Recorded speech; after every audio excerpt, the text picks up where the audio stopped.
everyone. Welcome to Adolescent Health and Awareness. Thank you once more for joining us again. We want to appreciate our members, the time you are putting on this, the interest, the experience you are also sharing also. So together we can be able to build support and teach our adolescents to a better and a brighter future. So thank you once more for all your efforts. We really appreciate it. So today again is 21 December 2020. We have been talking about since last week now about automutilation. This is to teach our adolescents, the more experience they have about this, the more they can be able to deal with this. So that is why we are also talking about this topic. So like I said last week, if you have any knowledge about automutilation, you can share it together. We can be able to teach our adolescents, we can be able to support them so that this awareness can be able to help them as well. So this is why we are doing this. So thank you once more. We want to continue today. We want to talk more about automutilation. The motivation behind it, the risk, and also the symptoms that you can see when people are, self-harming themselves. What are the motivation behind this? What really, triggers people to self-harm themselves? It's also a way to escape from, mentally depressed person. It's a way to also, show to others that you need help, because you can't say it out, but you are saying it out because of the way you are doing things, for example, quoting yourself, showing it out that you need help. It's also a thing people do because they are not satisfied, they are very, very difficult to accept that, okay, things are okay, to accept situation. And it's also a thing that people do also because they hate themselves. They are not happy with themselves. So automutilation, these are the things, one of the things that can trigger automutilation. It can trigger you to self-harming yourselves. So other motivations are also, you feel so much tension. You need something to distract yourself from that tension, So by hurting yourself can also distract you from that feeling. So, this is a very, very intense and very difficult topic to talk about, especially when one is passing through automutilation. You don't just talk about it so easily with people, because it's not something common to talk about that, oh, when I'm in pain, I hurt myself. It's not easy to talk about.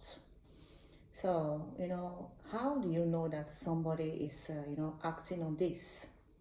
For example, you see people using razor to cut themselves, inching themselves, a wound that doesn't just heal easily, keep on scratching your wounds, hitting yourself, burning yourself, these are symptoms that, somebody is really, acting on this, self-harming themselves.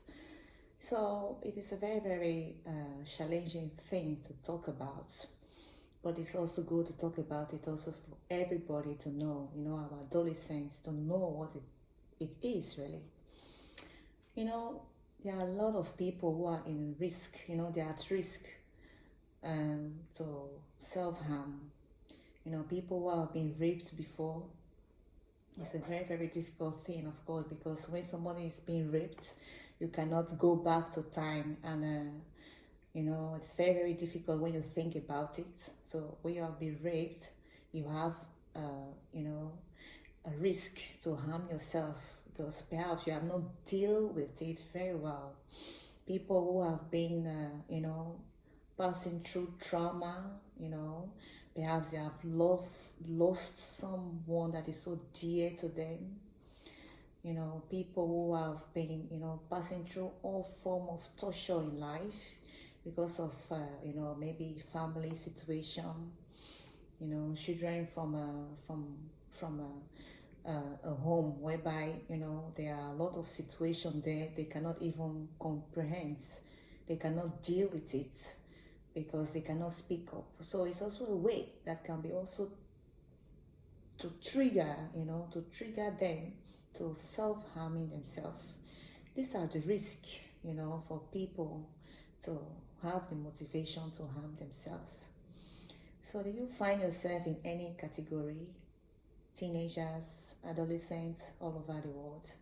You should understand that, the step to take is to look for somebody who you trust to talk about it. Because there are a lot of reasons, like we mentioned last week, there are a lot of reasons why people, self-harming themselves. It's not because indeed they want to die, but it's a way to send a signal to the world that something is indeed wrong. But what is wrong? Look for somebody to talk about it with. When you can be able to talk about it, it's also a half problem solved. So this is a little bit of our teaching today. We want to continue about, more how we can deal with this self-harm, prevention, and the things we can do as well, to prevent it. So do you have anybody who have been passing through this, or you feel, or you have any kind of feeling that you have somebody in your community, in your environment, the friends, that that perhaps they are passing through this? Please send this video. Whatever you have learned from this, you also try to to take it and use it to teach others. So thank you once more again for joining us. Like I said, we will repeat this a little bit next time as well, and we will talk more about how to prevent self-harm. So have a nice day, share this video, and God bless you. Thank you very much. Bye bye.